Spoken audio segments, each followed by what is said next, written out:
আল্লাহ তাআলা ছাড় দেয় কিন্তু ছেড়ে দেয় না। প্রকাশ্য দিবালোকে যখন এমন ঘটনা ঘটে তখন বিষয়টা আপনি কিভাবে নেবেন?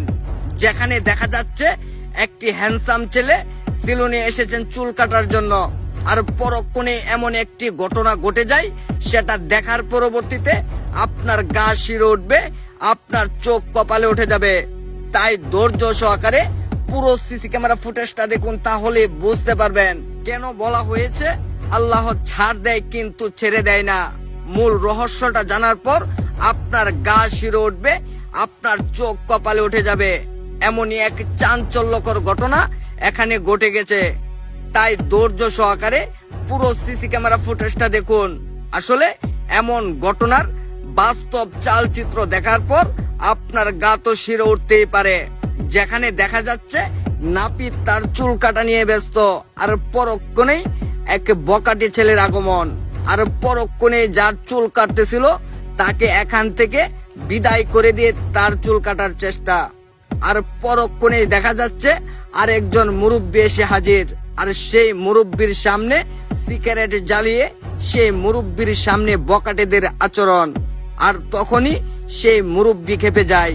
আর পরক্ষণে এমন একটি চাঞ্চল্যকর ঘটনা ঘটে যায় যা দেখলে আপনার গা তো শিরে উঠতেই পারে। আল্লাহ ছাড় দেয় কিন্তু ছেড়ে দেয় না।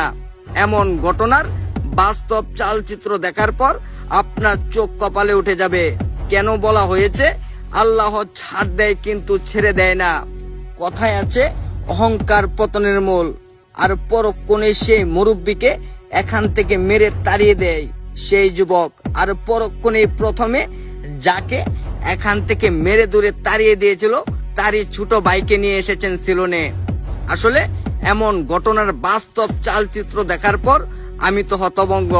আর পরক্ষণেই ওই যুবকের সাথে ওই বকাটে ছেলের সাথে পেরে না ওঠায় তারা কিন্তু এখান থেকে আবারও ব্যর্থ।